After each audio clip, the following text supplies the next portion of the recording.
sebagai guru bagi dia. Sebagai guru, ada muridnya.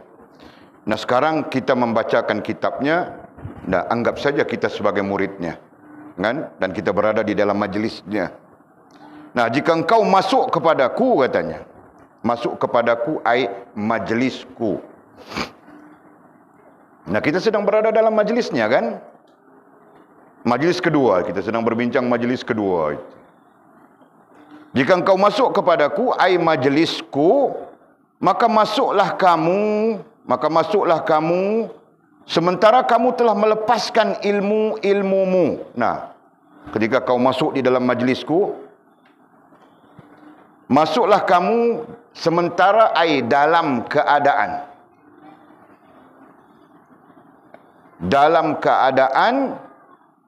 kamu telah melepaskan ilmumu.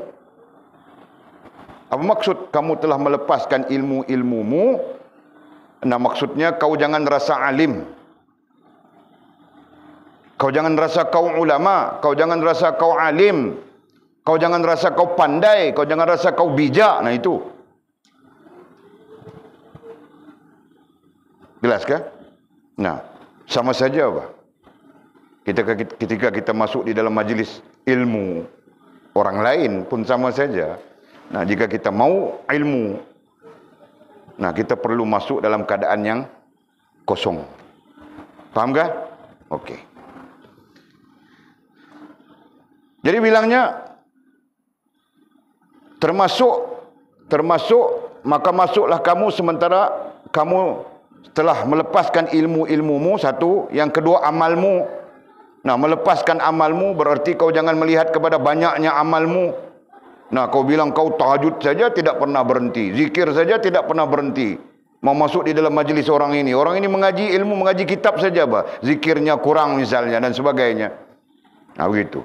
Jadi lepaskan semua amalmu. Maksud jangan dilihat pada ilmu kita, jangan dilihat pada amal kita. Nah, demikian juga mulutmu. Jangan banyak bercakap. Betul kan? Nasabmu demikian juga jangan melihat kepada nasabmu. Nasab ai keturunan. Nasab ai keturunan. Nah, jangan kau lihat-lihat keturunanmu.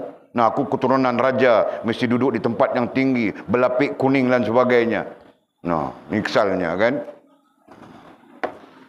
Dan begitu juga jangan melepaskan, kamu telah melepaskan, termasuk melepaskan itu tadi, dan pangkatmu. Nah, pangkat artinya kedudukan. Nah, jangan kau lihat kepada kedudukanmu. Aku itu, aku ini, aku perlu begitu, aku perlu begini. Nah, jangan lihat itu. Serta melupakan harta. Nah, bahkan sambungan lagi, kita perlu melupakan harta dan keluargamu. Dan perlu juga melupakan keluarga ketika kita masuk ke majlis yang namanya kita bilang majlis ilmu itu tadi. Nah, boleh nampak ke di sana apa yang mau dijelaskan kepada kita?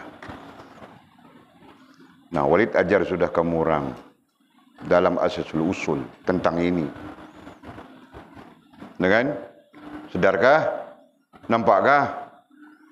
Nah, apa yang Walid ajar dalam Asasul Usul tentang ini? Sebenarnya Maulana Mursyid Abdul Qadir Jalani rahimahullah ta'ala mau mengajar kita tentang adab untuk mencapai ilmu. Nah, itu. Pada dasarnya itu. Nah, dia mau kasih tahu kepada kita, hidup kena pemurah, itu nomor satu. Dan nomor dua, kena ada ilmu. Nah, itu dia mau kasih tahu kita. Nah, sekarang dia kasih tahu kita macam mana cara untuk kita dapat ilmu. Nah, dalam bentuk teks begini dia kasih tahu kita. Nah, sedang Walid kasih tahu kamu orang sudah dalam bentuk dasar dan struktur. Nah, itu yang Walid mau dengar dari kamu orang. Belajar sudahkah? Atul? Sila belajar sudahkah? Nah, sudah semua orang. Akil belajar sudahkah? Apa yang kau belajar sudah itu?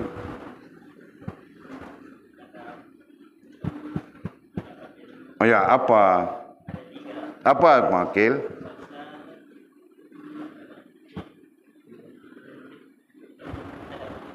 Boleh menikah sudah bangkil.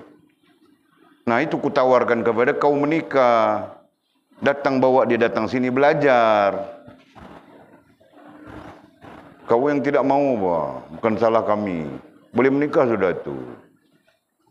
Nah, bangkil menjawabnya tadi apa yang telah dipelajari di dalam dasar asasul usul kita terkait dengan apa yang kita baca daripada teks ya.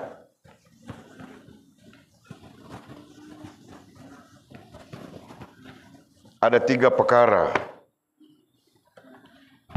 Nombor 1, musalsal bila bangkil.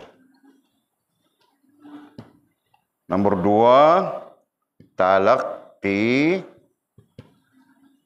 Dan nombor 3, adab. Nah ini terkait dengan untuk mendapat ilmu. Nah mursyid kita mau kasih tahu hidup. Kalau tahu kasih tahu yang mula tadi ya, hidup perlu menjadi pemurah. 1. Nah sekarang dia mau kasih tahu kita yang kedua, hidup perlu ada ilmu.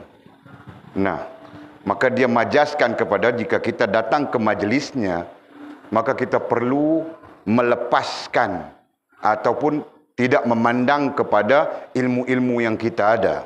Tidak memandang kepada, apa lagi disebut tadi? Amal kita, tidak memandang kepada mulut kita yang banyak cakap, tidak memandang kepada keturunan kita, tidak memandang kepada pangkat darjat kita, melupakan harta-harta benda kita dan termasuk melupakan keluarga kita. Nah, melupakan bukan berarti meninggalkan, kan? Nah, jangan dia berada di kepala kita. Rindu mama, rindu ayah, rindu si Jeton di ujung Simbang 3. Nah, jangan itu. Maksudnya, paham Jul? Nah, itu. Nah, itu dia bilang di teksnya, di kitabnya. Nah, Walid ajar kamu orang sudah. Ini cara untuk mendapatkan ilmu. Tanpa cara ini, kita tidak akan dapat ilmu. Nah, kalau kita lihat teks ayat selepasnya nanti, tanpa cara, tanpa syarat ini, dia pun bilang tidak dapat ilmu bagi kita. Faham gak? Nah, pertama apa? Musalsal. Ini belajar sudah. Nah, musalsal itu apa? Rantau. Mana rantau? Di belakang dia ini hari. Kuat sikit suara lelakimu. Suara jantan itu.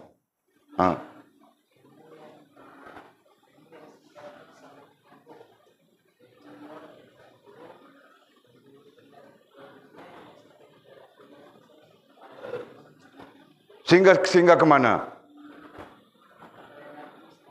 Sehingga sampai kepada Nabi SAW. Nah, musalsal ini juga disebut dengan sanad. Okey? Nah, itu pertama. Jadi, ketika kita mau mengambil ilmu, mau belajar, nah kita perlu pastikan yang orang kita mau ambil ilmu itu musalsalnya atau sanadnya sampai kepada baginda Nabi kita SAW. Faham tak? Nah, ini belajar sudah. Kecuali Munirah dengan Afifah. Okey? Nah, jadi Munirah tak mau tanya Walid punya sanad sampai kepada Nabi SAW atau tidak? Afifah tak mau tanya kah? Jadi Walid punya sanad sampai kepada Nabi SAW atau tidak? Jadi ada ruang, sila bertanya. Okey? Nah, yang kedua, talaqi. Talaqi, sila talaqi. Keluarkan suara jantanmu. Apa?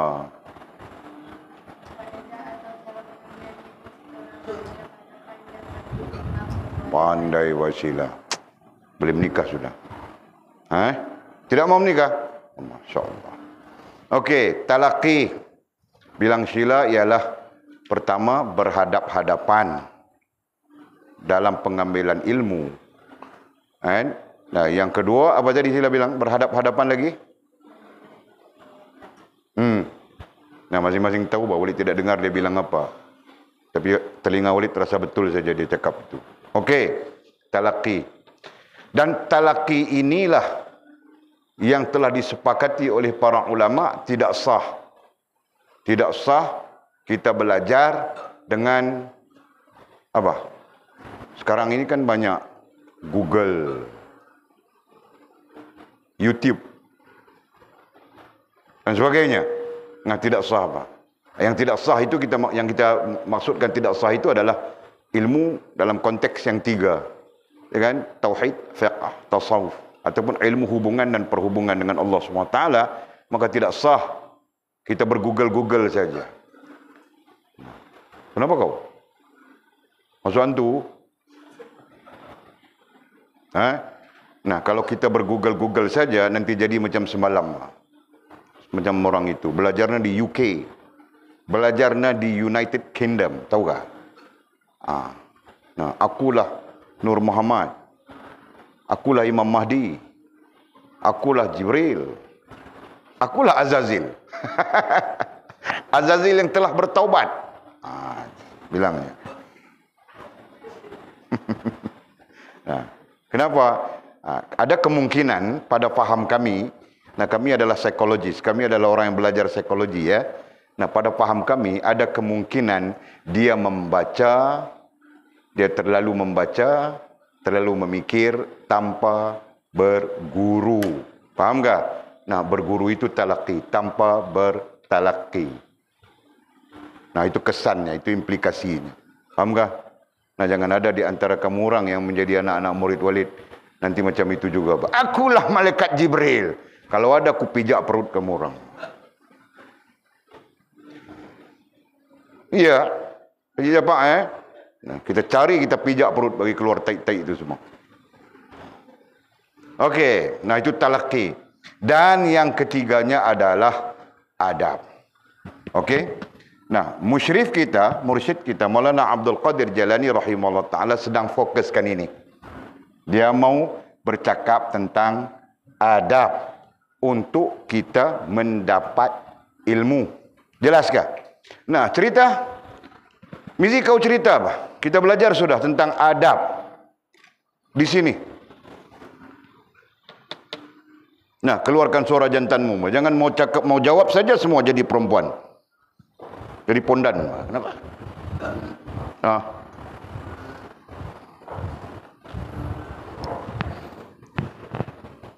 Mastur Razi.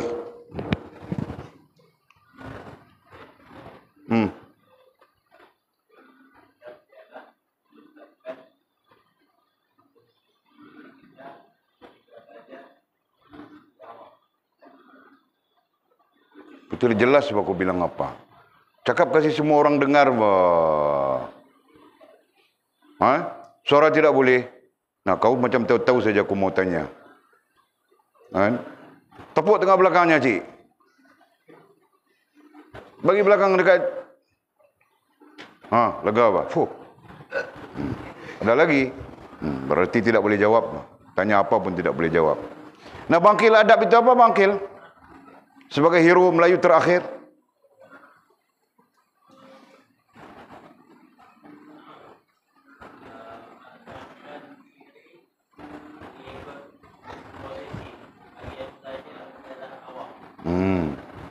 Meletakkan diri kita di adab itu luas kan.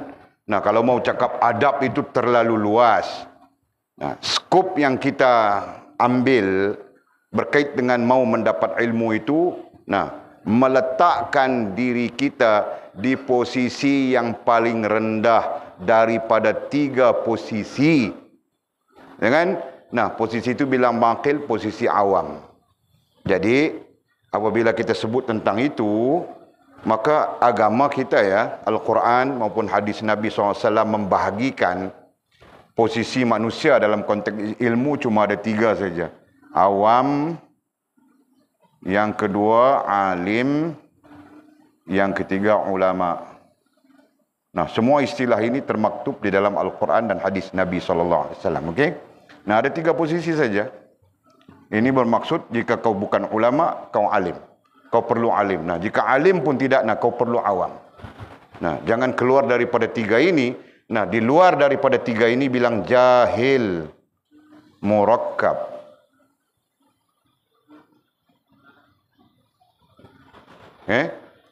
keluar daripada 3 posisi ini, nah itu dibilang jahil murakkab. Jelas lah? Ini kita jelas, semua orang jelas sudah.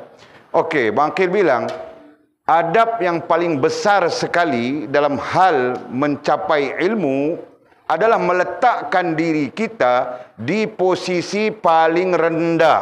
Nah, posisi paling rendah itu adalah posisi awam. Nah, itu yang dia maksudkan tadi. Lepaskan kau punya ilmu-ilmu. Nah, kau mungkin alim, kau mungkin ulama, kau mungkin alim. Tapi atas nama ilmu, ketika kau masuk ke dalam majlis, sesuatu majlis, nah kau perlu melepaskan semuanya dan letakkan dirimu di posisi awam. Faham tak? Kau perlu melepaskan pangkat darjatmu. Kau perlu melepaskan segala-galanya, termasuk jeniusmu. Nah, kadang-kadang jenius, Pak. Nah, jeniusmu pun kau perlu lepaskan semuanya ketika kau masuk ke dalam majlis, sesuatu majlis untuk kau mendapat ilmunya. Jelaskah? Nah, jangan kau rasa pandai saja. Masuk dalam majlis rasa pandai saja. Nah, orang belajar kau tidak mau belajar. Faham kah? Nah, begitu. Jadi jelas sudah. Walid ringkaskan saja. Nah, jelas sudah maksudnya yang kita baca tadi. Okey? Nah, siapa yang tidak jelas di situ? Nah, ini tajuknya apa? Untuk mendapat. Nah, Walid guna istilah saja. Mendapat, mendapat atau mencapai ilmu. Nah, ini syaratnya. Ini syaratnya yang perlu difahami. Nah, terkait dengan apa yang kita sebut di sini, nah boleh pakai saja apa yang disebut oleh Maulana Mursyid Abdul Qadir Jailani rahimahullah ta'ala. Nah, jadi kita lepaskan. Nah, bukan saja kita melepaskan ilmu, amal, nasab, mulut kita, pangkat, termasuk harta kita dan termasuk keluarga kita pun kita lepaskan dulu. Faham tak? Nah, itu. Nah, itu termasuk dalam hal apa? Itu termasuk dalam hal adab untuk mencapai sesuatu keilmuan. Nah, jadi jangan kita datang dengan kita ulama sudah. Nah, Bangkil, kau mengaji, kau jadi ulama sudah, tapi kau mau ambil ilmu dari kami, nah kau tidak boleh datang dengan keulamakan kau. Kenapa? Nah, nanti spark saja, spark, tahu ke spark? Nah, itu. Jelaskah? Kamu orang pun pulang nanti mau pergi dengar bahawa ceramah di sana di majlis masjid itu disampaikan oleh syekh sekian-sekian. Nah, ketika kau mau masuk ke dalam majlis itu, nah kau perlu melepaskan semuanya. Itu adabnya. Baru kau dengar dia tidak spark, tidak berapi, tahu tak? Ini berapi saja. Kau dengar apa ustaz ni bercakap macam ini, nah semua tidak kena. Ya kan? Nah, itu spark bilang. Ada saja tidak betul, ada saja tidak kena. Nah, ada saja nanti kita akan kritik-kritik gitu. Faham tak? Nah, semuanya kenapa? Karena kita tidak melepaskan apapun yang ada pada kita ketika itu. Jelaskah? Faham tak itu? Jadi siapapun, Mas, siapa? Nah, Walid sendiri pun kalau mau masuk ke dalam majlis orang, nah perlu melepaskan semua. Seperti mana yang kita bilang tadi. Perlu meletakkan diri kita di posisi awam saja. Yang pada dasarnya kosong, tidak tahu apa. Kan? Nah, datang belajar. Nah, melainkan majlis itu bukan klasifikasinya majlis ilmu, majlis awam, mungkin klasifikasinya majlis ulama misalnya. Nah, itu setaraf ulama misalnya. Nah, itu tidak apa. Faham tak? Nah, yang kita bercakap sekarang, kita mau kepada ilmu. Kita mau kepada ilmu. Kenapa kita mau kepada ilmu? Nah, kalau bilang di sini saja di majlis di kitab kita ini, majlis kedua ini boleh sebut sudah tadi, pertamanya diajar kita supaya jadi pemurah, jangan bakhil. Nah, yang keduanya diajar kita supaya ada ilmu. Dan kita belajar sudah tentang itu semuanya. Pentingnya ilmu. Nah, sampai-sampai kita strukturkan kehidupan kita, nah bermula dengan ilmu. Kemudian sedar diri. Kemudian dari situ Allah menerima diri kita. Dan kemudiannya sempurna hubungan dengan Allah Subhanahu Wa Taala. Nah, itu struktur yang perlu kita tempuh, gitu kan? Okey. Kemudian katanya berdirilah di hadapanku dengan hati yang kosong. Nah, itu kita bilang tadi. Berdirilah di hadapanku, maksudnya berada di dalam majlisku. Nah, meskipun majlis itu adalah majlis Maulana Mursyid Abdul Qadir Jailani rahimahullah ta'ala, dia bercakap ketika dia mengajar kan. Nah, kita ambil iktibarnya, sekarang pun sama saja. Nah, kalau aku di situ adalah Walid, nah ketika kau berada di dalam majlisku, kosongkan hatimu daripada yang lain, apapun. Nah, itu maksudnya. Nah, kalau hatimu besar dengan ilmumu, nah nanti spark, boleh bilang spark tadi kan. Spark ni apa cakap Melayu Spark. Karan. Oh, ni karan pula. Spark apa? Macam karan positif dengan positif, positif dengan negatif kan ya? Dia apa? Percikkan payah nak faham. Spark belaga. Dia tak boleh belaga. Tak ngam. Tak ngam lah senang. Kan? Dia tak ngam. Tak ngam itulah dia nanti kritik itu, kritik ini, kritik itu, kritik ini, padahal dia datang di dalam majlis itu. Itulah sebab tak ngam. Dia rasa ustaz tu mengajar salah, padahal dia pun tak tahu apa. Nah, melainkan majlis lain, boleh disebutkan tadi kan. Nah, kalau majlis itu majlis ulama dengan ulama, nah ceritanya lain. Nah, sekarang kita datang di majlis awam untuk mengambil ilmu daripada ulama, nah itu. Atau ambil ilmu daripada orang alim. Jelas kan? Nah, kita jangan nah, kita perlu kosongkan. Itu disebutkan tadi kan. Nah, kau belajar di mana? Nah, tidak boleh pandang kau belajar di mana. Katakan Walid belajar sudah pusing dunia sudah misalnya. Nah, ketika mau mengambil ilmu, Walid perlu melupakan bahawa aku belajar pusing dunia sudah. Faham tak? Nah, kamu orang dari RTMS saja jangan mau lebih-lebih bah. Jul, ku tahu bah RTMS itu. Okey. Nah, berdirilah di hadapanku, berdirilah. Dia guna istilah-istilah begini kan. Nah, berdirilah artinya mau bilang duduklah itu susah kan. Berdiri, duduk pula sekarang. Berada, kan?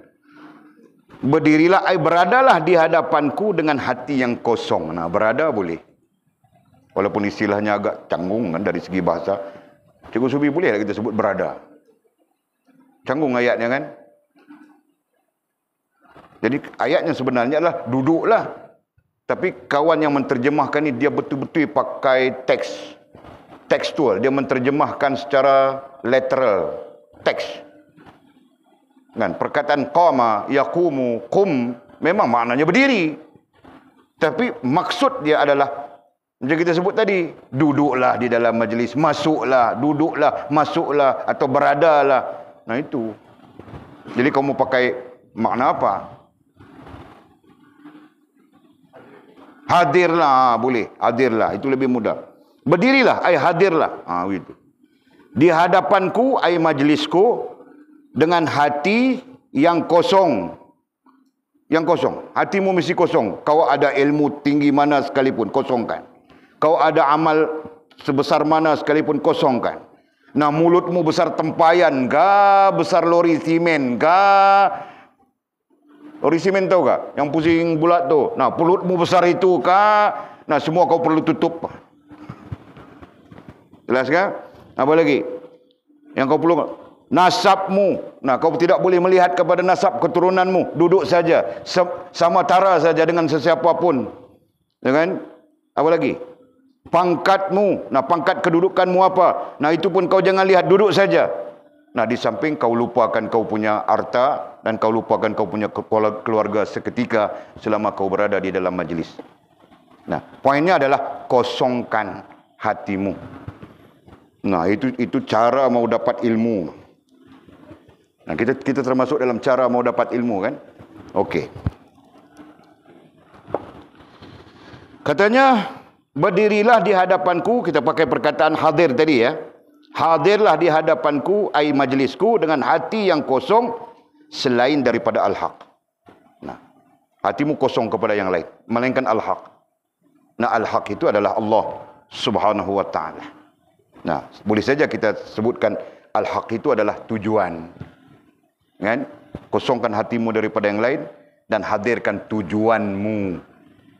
Hadirkan tujuan di dalam hatimu kerana Allah Subhanahu wa ta'ala. Jelas ke sila? Nah, sila berada di dalam majlis kita, selanjutnya di pondok kita kerana Allah Subhanahu wa ta'ala. Walaupun yang suruh dia datang itu adalah Jamal Patongkul misalnya. Nah, faham sila? Anjung berada di dalam pondok kita dan majlis kita kerana Allah Subhanahu wa ta'ala. Bukan kerana mau ditumbuk Ustaz Nazri. Nah. Nah kan? Jul pun begitu juga. Datang ke pondok kita, majlis kita, pondok kita. Nah, kerana Allah Subhanahu wa ta'ala. Bukan disuruh oleh si Jetun dengan Mia Jalifah.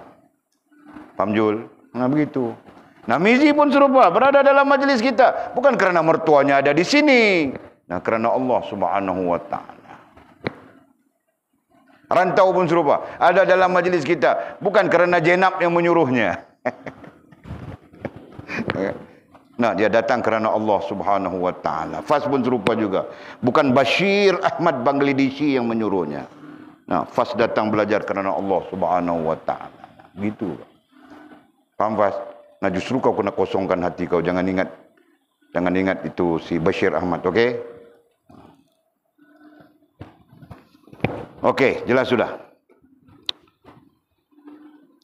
Sehingga katanya, sehingga dia ai, kalau rujuknya adalah al-haq. Sehingga dia ai al-haq. Nah, al-haq itu kita aikan Allah Subhanahu wa ta'ala sudah tadi kan. Nah, jadi boleh pakai saja. Sehingga dia ai Allah Subhanahu wa ta'ala akan memberi, sehingga dia ai Allah Subhanahu wa ta'ala akan memberi pakaian, Nah, ai bagi pakaian itu adalah ilmu.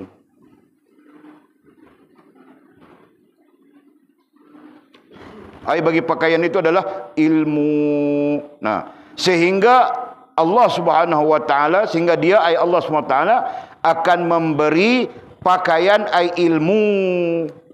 Ya, itu kan? Nah, jelas-jelas para ulama menyebut ilmu adalah pakaian. Ada banyak nas tentang itu. Okey? Nah, pakaiannya apa? Ilmu. Dengan hampir kepadanya. Nah, pakaian ilmu itu nanti menghampirkanmu kepada Allah. Nah, sebab itu kita strukturkan ya. Kita strukturkan. Nah, kita strukturkan apa? Ilmu. Nomor 1, menaik ya. Nomor 2, sedar diri. Nomor 3, Allah terima diri. Boleh ringkas saja ya. Allah terima. Nomor 4, sempurna hubungan dengan Allah SWT. Boleh ringkaskan saja. Nah, di sini ilmu, di sini. Nah, ilmu inilah yang akan membawa kau hampir kepada Allah. Jelas kah? Nah, kita belajar sudah hampir itu maknanya apa? Nah, hampir itu maknanya Allah terima diri dan sempurna hubungan dengan Allah Subhanahu wa ta'ala. Jadi strukturnya ini jauh, ini jauh. Ini jauh dari Allah dan ini dekat. Dekat atau hampir atau apa istilah yang kita akan guna pakai di sana. Nampakkah? Nah, itu.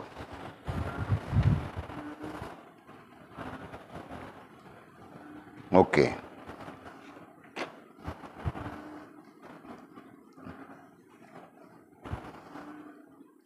Sehingga dia, ai Allah, akan memberi pakaian, ai ilmu dengan hampir kepadanya. Nah, ilmu, dengan ilmu itu nanti membawa kita hampir kepada Allah Subhanahu wa ta'ala. Nah, prosesnya itu sedar diri. Nah, itu sebahagian daripada proses untuk hampir dengan Allah Subhanahu wa ta'ala. Okey.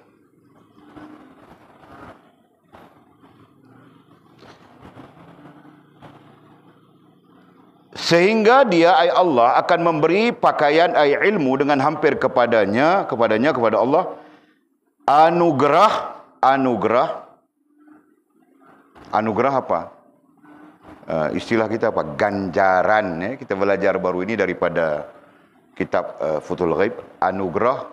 Nah, kan ganjaran. Nah, ada dua ganjaran, satu di dunia, satu di akhirat, ya kan?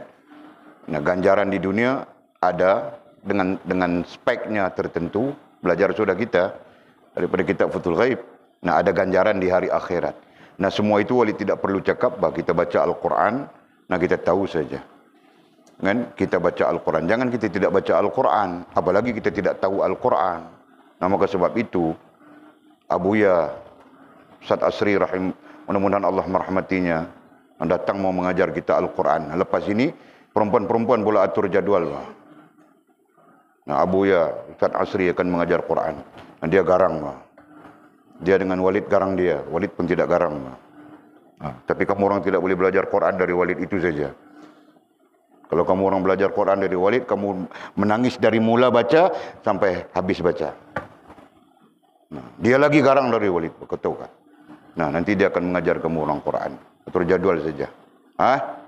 Semua orang mesti boleh baca Quran, muridku. Baca Quran macam Arab, jangan kau baca Quran macam Keningau, jam tawau, macam orang Kedah baca Quran. Salah apa tu? Wadduha wal-laili idza saja. Apa baca Quran gitu? Nah, jangan ada selepas ini aku mau dengar seorang-seorang baca Quran, jangan ada macam itu. Paham, Jul? Nah, kecuali Jul kau seorang saja. Kau seorang boleh, Jul. Jul boleh, dia seorang. Pitas. Yang lain-lain kena baca Arab semuanya. Okey. Jadi Quran itu kita perlu tahu. Kita perlu belajar. Nah, berapa kaedah belajar Quran? Namanya belajar Quran, berapa kaedahnya? Apa Lina? Apa yang dua itu? Nah, talak. Kau ni melampau. Jadi kau bilang talaki tadi. Salah sebut. Nah, mengaku bah salah. Salah, Walid. Begitu bang. Jadi apa? Yang betulnya apa? Tartil dan tadabbur. Nah, ya, dua bentuk belajar Al-Quran. Satu namanya tartil. Warattilil Qur'ana tartila. Nah, kemudian tartil itu diterjemahkan dengan cara membaca yang betul. Ya kan? Nah, belajar cara baca yang betul. Ini baca pun tidak betul. Macam mana? Nanti murid siapa ini? Fas ni murid siapa? Murid ni Walid ni di Kedah ni. Gurunya baca begitu kah? Padahal aku baca Quran Arab saja. Aku tidak pernah baca Quran Melayu Bukit Selambau. Kamu orang tahu kah? Jangan Fas ya. Belajar kasih betul semua. Okey. Yang keduanya apa tadi? Tadabbur. Nah, tadabbur itu memahami ma'ani Al-Quran. Nah, supaya apa? Supaya kita tidak jadi seperti Himar yang membawa beban di belakang, tapi dia tidak pernah tahu apa yang dibawa. Nah, kan? Padahal kebanyakan orang-orang kita hari ini, dia tidak tahu Quran. Masya Allah, rugi hidup ini. Kan? Allah bilang dalam Quran begitu. Masalul ladhina hummilut taurat, thumma lam yahmiluha, kamasalil himar, yahmilu asfara. Perumpamaan orang yang kami berikan mereka kitab Taurat. Bani Israel itu kan. Allah berikan mereka kitab Taurat, tetapi mereka tidak memahaminya, tidak mempelajarinya, tidak tadabburnya. Nah, sampai mereka tidak tahu apa. Nah, Allah umpamakan seperti himar yang membawa bebanan di belakang, yang dia sendiri pun tidak tahu apa yang dia bawa. Nah, kita takut begitu kan. Nah, karena itu nanti ada pelajaran yang namanya tadabbur Al-Quran. Nah, nantilah selepas tartil, kamu orang mahir tartilnya, baru kita mulakan tadaburnya. Kalau tartilnya pun tidak boleh, mau tadabur macam mana? Kan? Nanti kita atur apa? Tadabbur. Itu apa? Itu pelajaran apa? Itu untuk memahami ilmu sumber. Jelaskah? Nah, okey. Jadi katanya anugerah. Kan? Sehingga Allah akan memberi pakaian ilmu dengan hampir kepadanya, nombor satu. Nombor dua, anugerah, yang kita sebut dalam istilah kitab Futhul Ghaib kita apa? Ganjaran, anugerah ganjaran. Nah, di dunia ganjaran ada di dunia, ada di akhirat. Nah, khusus lil mukminin, khusus untuk orang-orang beriman yang taat dan patuh kepada Allah. Atau istilah tasawufnya orang-orang yang bagus hubungan dan perhubungannya dengan Allah. Nah, ganjarannya datang dengan beberapa sifat, beberapa nama. Ada yang namanya himmah, ada yang namanya izzah, ada yang namanya karamah, berdasarkan kepada tahap hubungan seseorang dengan Allah SWT. Nah, tahap itu kemudian disebut dengan maqamat. Gitu. Dan nikmatnya, nah begitu juga selain daripada anugerah, nah nikmatnya, nikmat Allah Subhanahu wa taala. Allah akan berikan. Jelas kan? Nah, jadi itu apa? Itu adab. Musannif Maulana Mursyid kita mau mengajar kita. Nah, yang kita fokuskan tadi adab untuk mencapai ilmu. Nah, jadi adabnya bukan itu saja. Banyak lagi adab-adab yang lain, kan? Nah, Walid ringkaskan saja. Antara adab yang paling penting adalah jangan menipu Allah, jangan menipu Rasul, dan jangan menipu orang-orang yang beriman. Itu di antara adab besar. Jadi kalau salah bilang salah saja. Kalau tidak betul bilang tidak betul saja. Jangan tidak betul pun bikin warak saja. Subhanallah. Nah, karena yang namanya guru, dengar ya, karena yang namanya guru pasti dia mursyid ke atas murid. Jika tidak, dia tidak boleh menjadi guru. Pahamkah? Sama saja. Kalau Abuya Ustaz Asri dia mengajar di sekolah, kan? Nah, dia mesti mursyid ke atas muridnya. Nah, sampai murid itu jeling saja tahu sudah dia. Kenapa murid itu? Apa masalah? Apa penyakitnya? Apa salahnya? Apa betulnya? Kan? Nah, sama saja. Walid ke atas kamu orang adalah guru. Nah, lintas di depan saja Walid tahu sudah apa penyakitnya. Hantu apa yang kamu orang telah buat? Dosa apa dalam diam yang kamu orang buat? Nah, aku tahu saja. Nah, tinggal lagi Walid ini toleransinya tinggi, tahukah? Iya. Toleransinya sangat tinggi, Pak. Tak apalah. Mudah-mudahan satu hari dia bertaubat.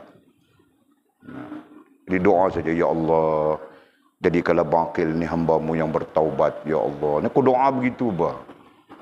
Nah, jadikan si Mizi seorang yang bertaubat, ya Allah. Cabut dari hatinya rasa-rasa mau buat dosa dalam diam. Aku doa begitu, Pak.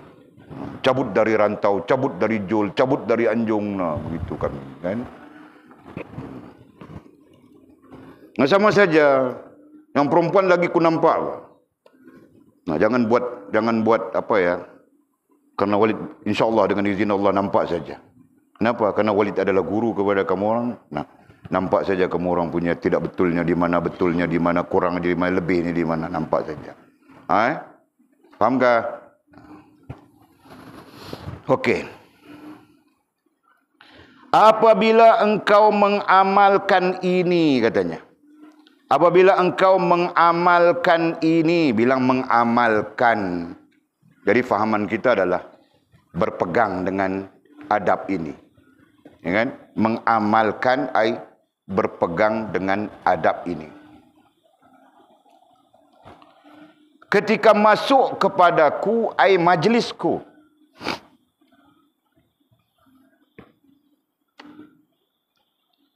maka engkau tak ubahnya bagaikan seekor burung. Nah, ini bajas ya. Engkau tak ubahnya bagaikan seekor burung yang pergi pada waktu pagi dengan perut kosong dan pulang ke sarangnya pada waktu petang dengan perut yang kenyang. Nah, itu majas. Mau kasih tahu apa? Nah, jika kau berpegang dengan adab ini, nah kau masuk ke dalam majlis kosong, kau keluar dengan ilmu. Nah, itu. Fahamkah? Nah, itu majasnya. Kau masuk ke dalam majlis dengan hatimu yang kosong selain daripada Allah Subhanahu wa taala, kau keluar daripada majlis, kau akan diberikan oleh Allah Subhanahu wa taala ilmu. Jelas begitu? Nah, demikian juga kau masuk ke dalam pondok ini dengan hatimu yang kosong, percayalah, kau keluar daripada pondok ini, Allah akan melimpahkan kepada kamu ilmu. Jelaskah? Nah, begitu. Nah, kerana apa? Kerana kau berbetulan dengan adabnya. Jelaskah? Gitu. Nah, kita belum sampai lagi masanya. Sampai masanya ada orang yang akan datang pondok kerana mau menguji kita. Nah, Walid alami sudah keadaan-keadaan sebegitu. Datangnya ke pondok kerana mau menguji kita. Nah, Walid pernah berdepan. Nah, Walid tahu saja dia mau menguji. Nah, Walid bilang tidak tahu. Tanya itu Walid tidak tahu. Tanya ini Walid tidak tahu. Tanya itu Walid tidak tahu. Tanya Walid. Semuanya Walid tidak tahu. Nah, akhirnya dia bangun. Jadi guru macam mana dia bilang tidak tahu. Nah, jadi kita faham sudah tujuannya. Kan? Dan tidak menjadi kesalahan, bah. Kerana dia mau menguji kita, dan kita bilang kita tidak tahu. Nah, itu lebih bagus daripada kita bilang kita tahu. Kenapa? Jika kita bilang kita tahu, nanti percanggah dengan pandangannya. Nah, itu mendatangkan kemudaratan. Betul kan? Kecuali dia bertanya memang untuk mengetahui. Nah, itu lain. Ini tanya untuk menguji. Padahal kalau dikira dari segi level, nah tidak sampai pun level kita. Ini perangai puak-puak Wahabi ini, tahu tak? Okey. Nah, Walid ulang. Apabila engkau mengamalkan ini, apa dhabitmu Makil? Apabila engkau mengamalkan ini, nah apa dhabitmu? Ayat apa?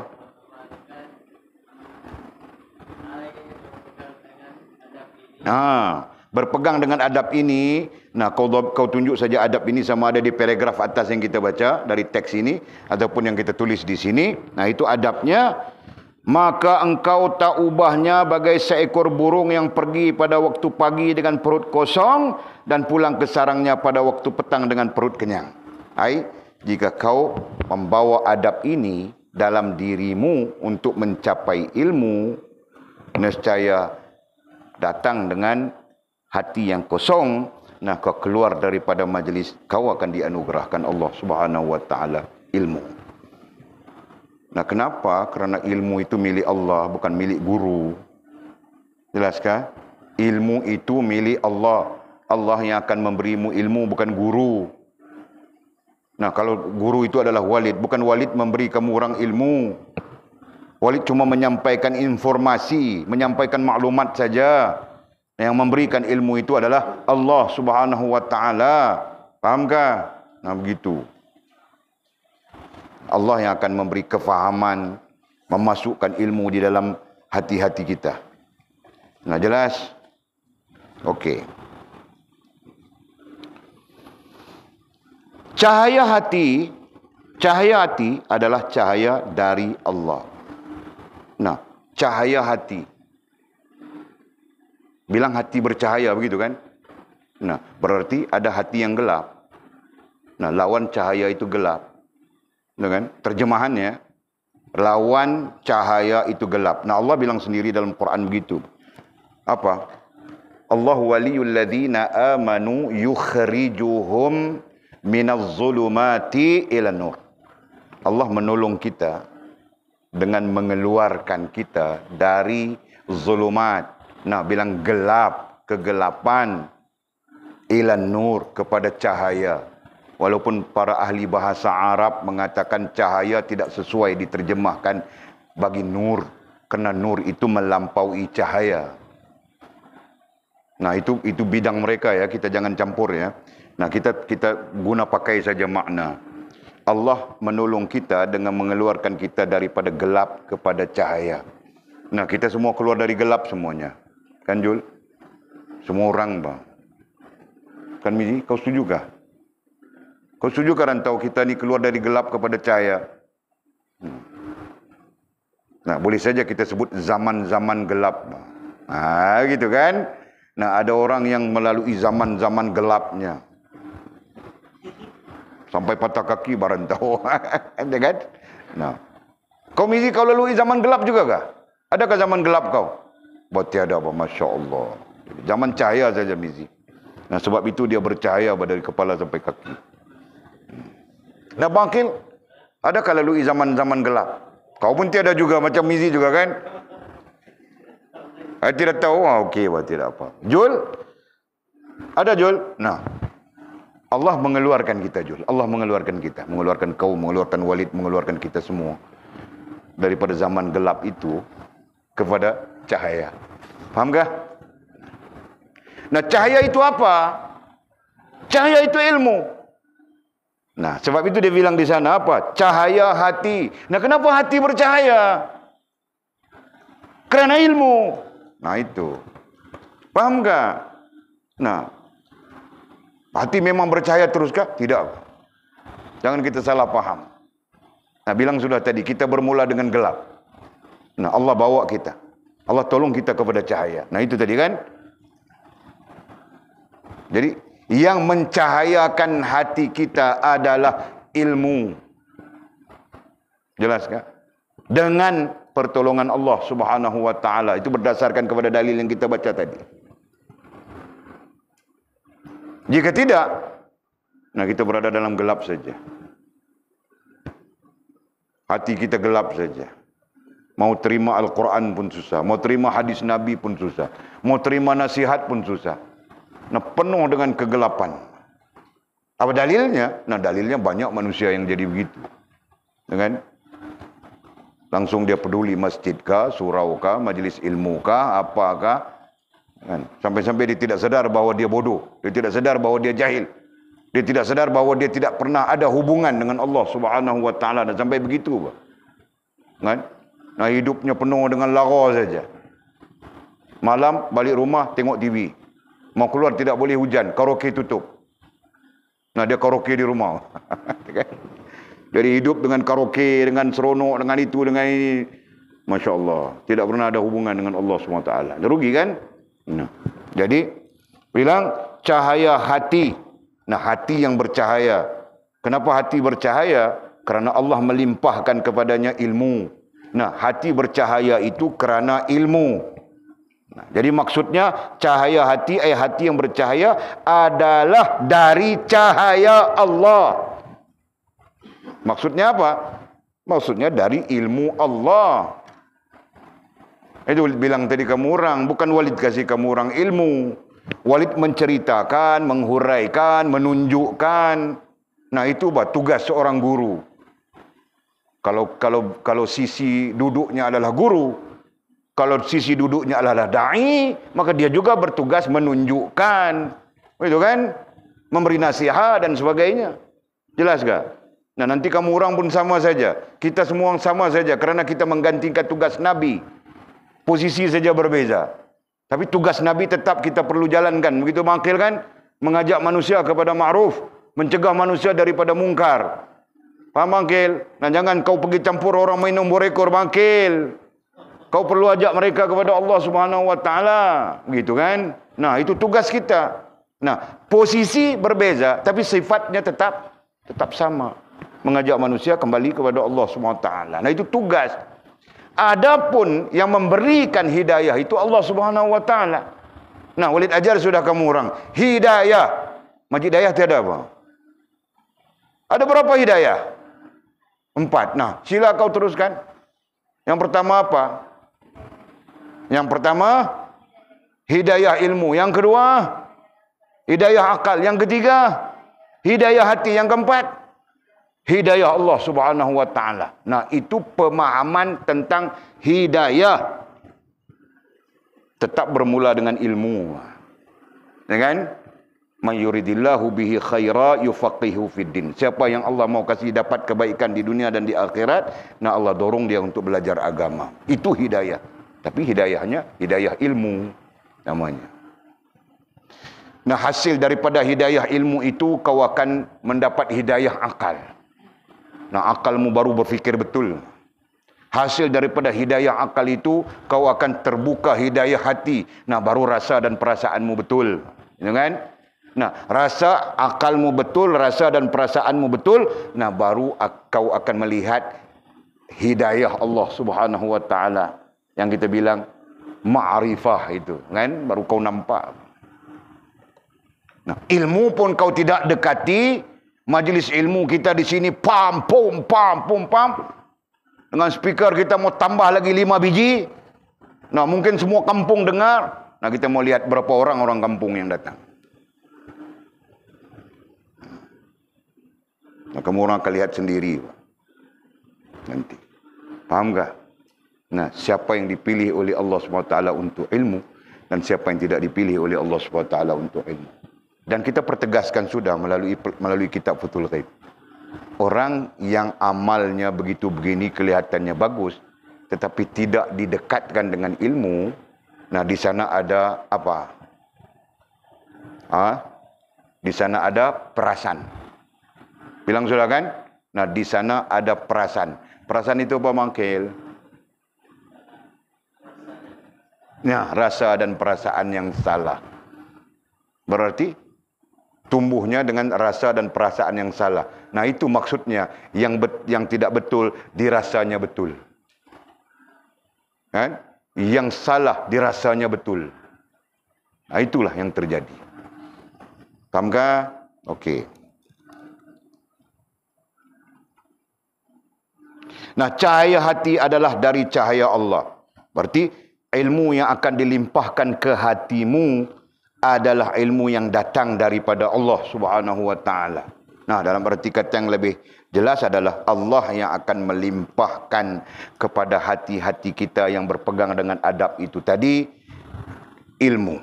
Allah yang akan memasukkan, melimpahkan ke dalam hati-hati kita yang berpegang dengan adab kita sebutkan tadi ilmu. Jelaskah? Nah, bukan Walid. Sama saja siapapun. Karena ilmu itu adalah bahagian daripada hidayah. Nah, itu yang Walid mau sebutkan tadi. Ilmu itu adalah bahagian daripada hidayah. Nah, sebab itu datang dengan istilah hidayah ilmu, datang dengan istilah hidayah akal, datang dengan istilah hidayah hati, datang dengan istilah hidayah Allah Subhanahu wa taala. Jelaskah? Okey. Oleh yang demikian, maka Rasulullah sallallahu alaihi wasallam bersabda. Nah, kita didatangkan oleh mursyid kita dengan hadis baginda Nabi sallallahu alaihi wasallam untuk memberi gambaran tentang cahayanya hati. Nah, hadis ini terkait dengan cahayanya hati. Nah, bunyi hadis ini ittaqu firasatal mu'min fa innahu yanzuru bi nurillahi azza wa jal. Maksudnya, takutlah engkau akan firasat orang mukmin kerana sesungguhnya ia melihat dengan nur Allah azza wa jalla. Nah, hadis ini secara langsung mau menjadi dalil kepada hati manusia, hati kita boleh bercahaya dengan cahaya Allah SWT. Nah, soalnya sejauh mana kita mau faham cahaya terkait dengan hati. Nah, itu saja. Cuma di sana didatangkan satu istilah firasat. Firasat. Nah, kalau Melayu sebut firasat, firasat saja. Sampai ada lagu, Firasat Cintaku. Ada lagunya. Kan? Dinyanyikan oleh Akil Hai. Nah, itu zaman dulu-dulu, 80-an. Nah, orang yang hidup 80-an, kau 80-an umur kau berapa, Makil? Baru beranak, baru bersalin kah? Belum lagi. Kau lahir berapa? 90-an? No, jauh, bang. Jadi kau tidak tahu, bang. Dan sekarang Akil Hai sudah jadi penceramah dia, jadi pendakwah dia. Itu lagu yang dia pernah nyanyikan, bang. Masa dia jadi artis ketika itu, kan? Okey. Nah, firasat. Apa itu firasat? Nah, ada beberapa definisi, tapi Walid ambil yang paling ringkas. Nah, firasat itu adalah pandangan mata hati. Kan? Nah, semalam itu yang Imam Mahdi itu sebut pandangan mata hati. Ha? Kau memandang dengan mata kau. Aku memandang dengan mata hati.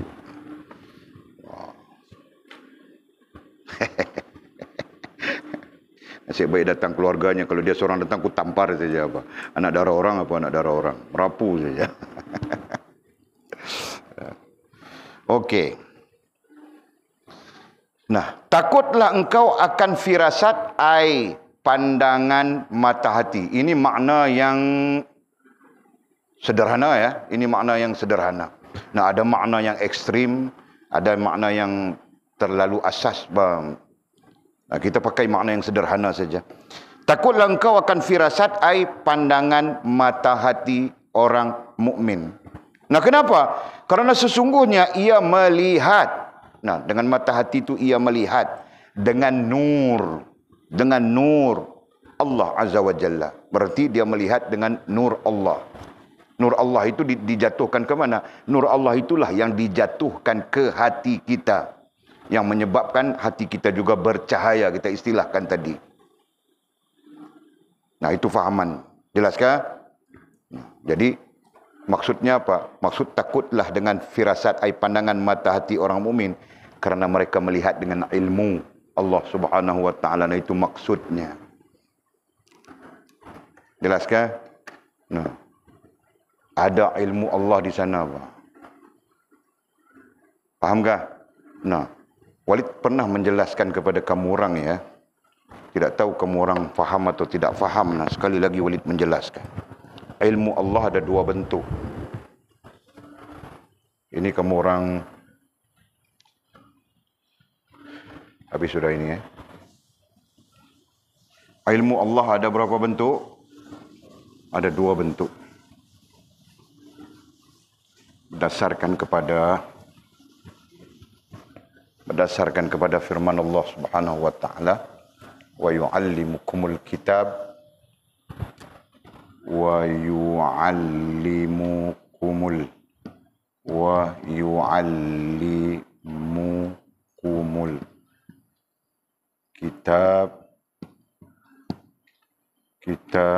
kitab wal hikmah. Wa yu'allimukumul kitaba wal hikmah. Nah, ini dalil ya. Al-Quran ini. Wal hikmata. Nah. Ada para mufassir ya. Ada para mufassir. Khususnya para mufassir ilmu tasawuf. Ya, ada para mufassir yang cenderung kepada fiqah. Ada para mufassir yang cenderung kepada usuluddin. Ada para mufassir yang cenderung kepada keahlian masing-masing, kan? Nah, kecenderungan tafsir yang cenderung kepada ilmu tasawuf. Contohnya adalah Imam As-Sawi rahimahullah taala dalam tafsir Jalalain As-Sawi, kan? Ini mereka mengatakan wa yu'allimukumul kitab. Ini satu dan ini satu. Berarti ini satu keilmuan dan ini satu keilmuan. Nah, begitu. Jadi ada dua hal di situ. Kan ini wa yu'allimukum berarti Allah mengajar kita. Wa yu'allimukum, kami mengajarkan kamu. Kata Allah SWT, kami mengajarkan kamu. Wa yu'allimukum, kami mengajarkan kamu Alkitab. Nah, para ulama khususnya yang kita boleh bilang tadi dalam yang cenderung kepada tasawuf bilang Alkitab adalah majmu'un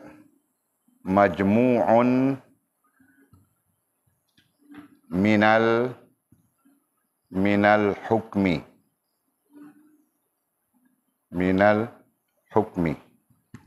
Majmu'un minal hukmi. Maksudnya himpunan hukum hakam. Nah, ini bahasa Melayu ya. Himpunan hukum hakam.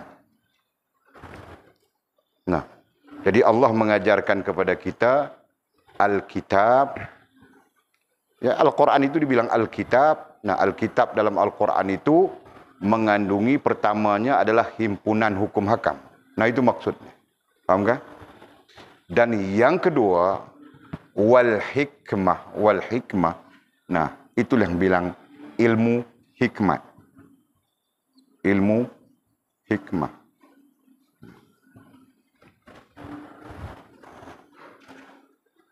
Okey. Jadi dari sudut ilmu, nah ilmu di sini kan ilmu.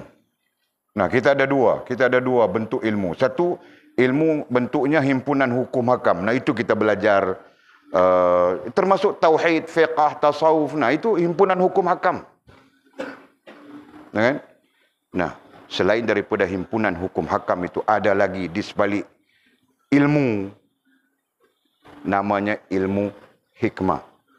Nah, bila kita sebut ilmu hikmah, istilah pandangan mata hati, sebenarnya datang dari sini. Istilah pandangan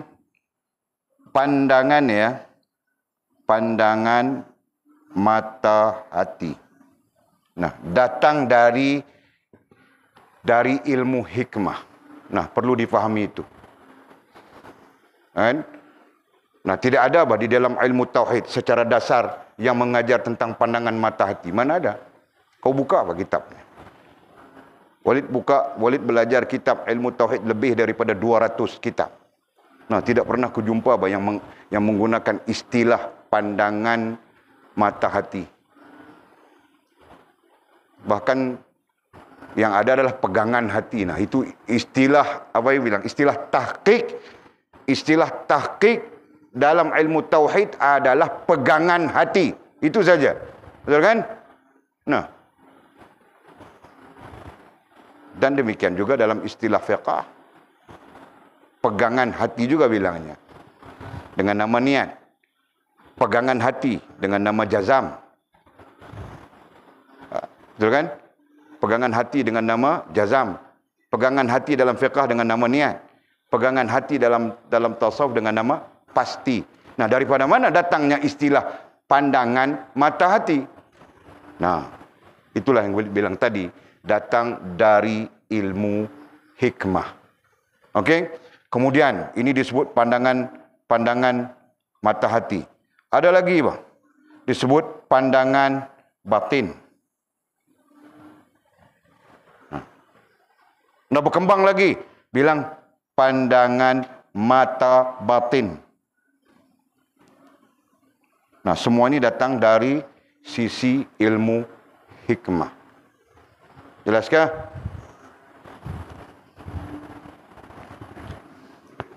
Jadi apakah hikmah itu adalah satu disiplin? Nah, ulama mendisiplinkan dia. Pada hakikatnya dia tidak ada disiplin. Dia bersandar kepada Al-Quran dan sunnah Nabi SAW. Jelaskah? Nah, itu. Okey. Jadi kita baca balik hadis ini ya. Takutlah engkau akan firasat, ai pandangan mata hati orang mukmin, kerana sesungguhnya ia melihat dengan nur Allah Azza wa Jalla. Nah, yang melihat itu mata hati. Jadi, melihat dengan nur Allah Azza wa Jalla. Nur Allah itu di mana? Di mata hati. Nah, nur di mata hati itu apa? Maka jawapannya ilmu. Jelaskah? Nah, ada dua ilmu. Satu namanya Alkitab. Ini kita berbahasa dengan bahasa Al-Quran. Nah, satu namanya Al-Hikmah. Jelaskah? Nah, asas kepada Al-Hikmah itu adalah pandangan mata hati. Itu asasnya. Okey.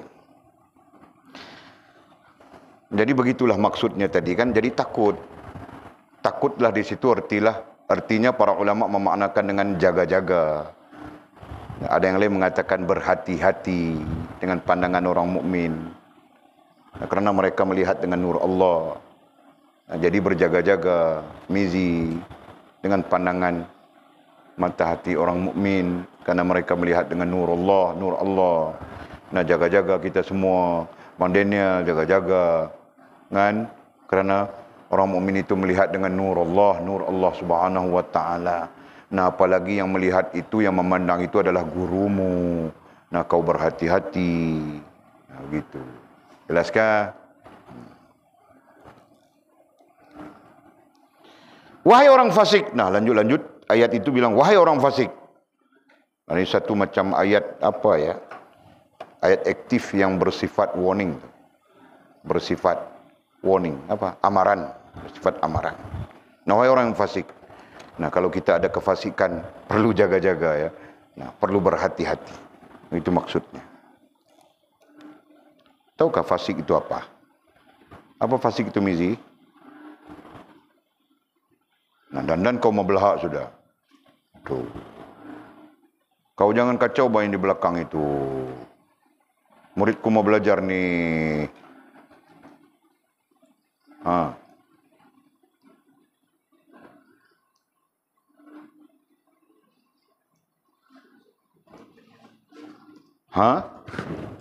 Lain macam bunyinya tu.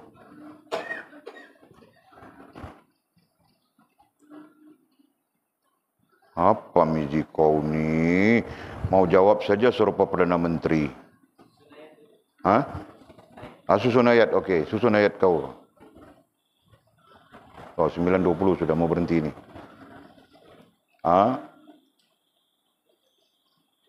Fasik ialah lambat baru rugi masa. Siapa mau jawab? Cik dia tahu sudah apa? Kutanya yang ingat-ingat lupa itu kutanya supaya lekat di dalam kepalanya. Nah, fasik makna apa, Mimi? Nah, Mimi ni ku lembut-lembut saja, kamu orang jangan cemburu ya. Karena suaraku tidak boleh kuat, dia terkejut, dia boleh menangis di situ. Nah, itu Mimi. Mimi, fasik itu apa maknanya?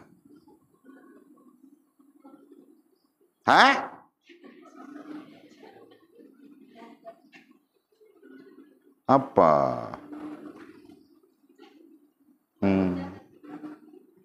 Fasik itu maknanya jahat.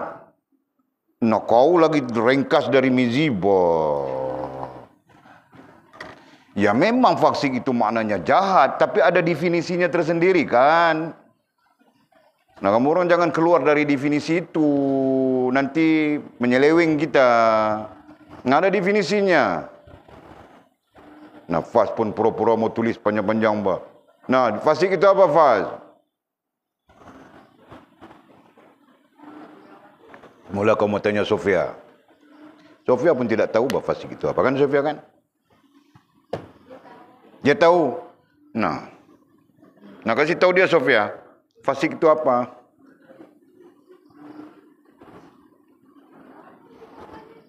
Kau pun tidak tahu juga.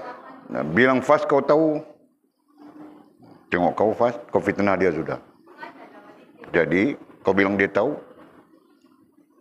Nah, yang tahu ini kurasa Lina saja. Kau pun tidak tahu juga. Masya Allah. Natul kau. Ngaku ajar sudah berdefinisinya kan? Apa? Sila pun tidak tahu. Farahizati. Fasik apa maknanya? Apa definisinya? Letih sudah aku mengajar. Syirik ini definisinya. Nifak ini definisinya. Fasik ini definisinya. Sudah aku ajar semua.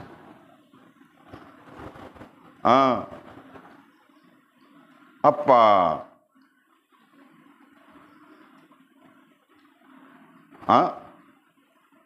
Masya Allah.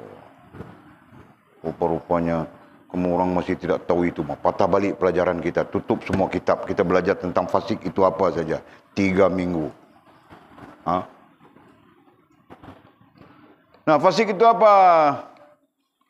Nah, siapa menyelamatkan majlis ini? Jul, kau mau menyelamatkan majlis kah?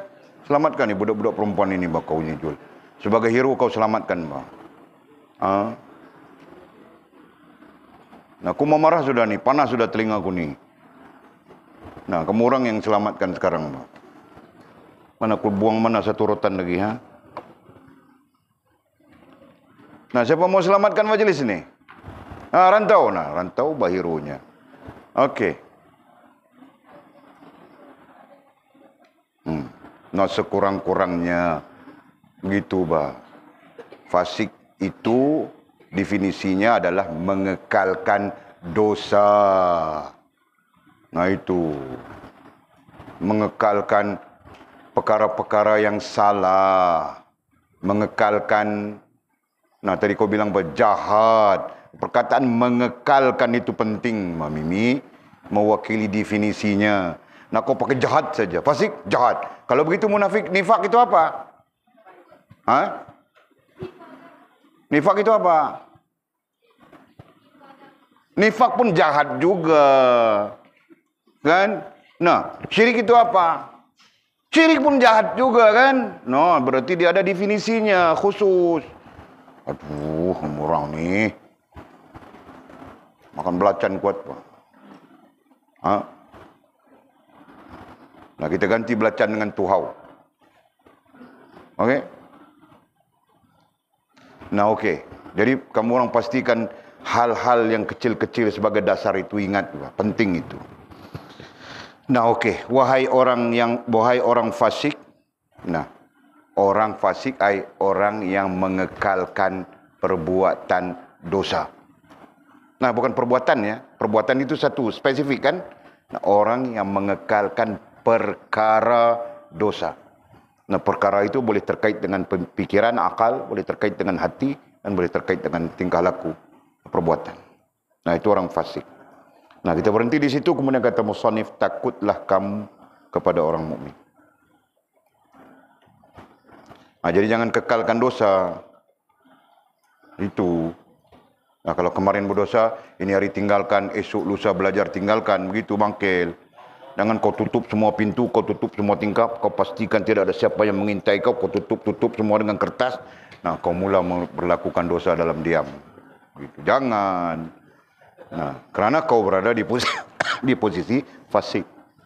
Nah, kau mengekalkan dia. Nah, itu yang akan merubahmu nanti, merubah akidahmu, merubah ibadahmu, merubah adabmu menjadi nifak dan syirik kepada Allah Subhanahu wa taala. Nah, mudah-mudahan Allah mengampunkan kita semua. Wallahu a'lam bishawab. Nah, ada soalan kah? Tadi janji nak berhenti 9 suku ke mah? Lajak 7 minit. Okey ya. Nah, ada soalan kah? Tiada. Tiada. Ha? Ada? Panggil. Okey.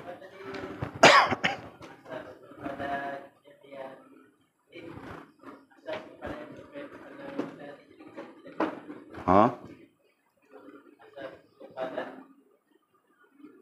Asas kepada apa?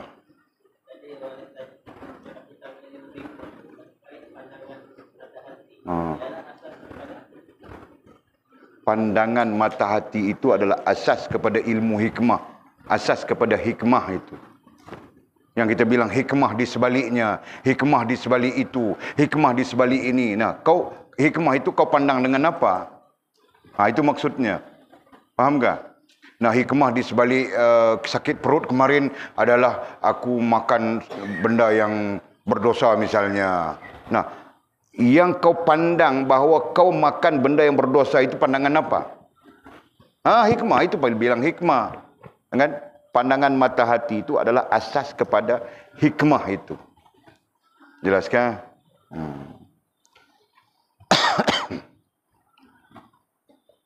Nah, lain ada? Habis. Bismillahirrahmanirrahim. Alhamdulillahirabbil alamin wassalatu wassalamu ala asyrafil mursalin sayyidina wa maulana Muhammad wa ala alihi wa sahbihi ajma'in. Allahumma iftah lana futuhal arifin warzuqna fahman nabiyyin waj'alna min ibadikas salihin. Allahumma hdina as-siratikal mustaqim siratal ladzina an'ama Allah minan nabiyyin was-siddiqin wasyuhada'i was-salihin. Allahumma rabbana iftah bainana wa bain qaumina bil haqq wa anta khairul fatihin. Allahumma a'inna ala dhikrika wa syukrika wa husna ibadatik. Allahumma faqihna fid din wa 'allimna at-ta'wil. Allahumma faqihna fid din wa 'allimna at-ta'wil. Allahumma faqihna fid din wa 'allimna at-ta'wil. Wa sallallahu ala sayyidina Muhammadin wa ala alihi wa sahbihi wa baraka wa sallam walhamdulillahi rabbil alamin. Taqabbalallahu minna wa minkum.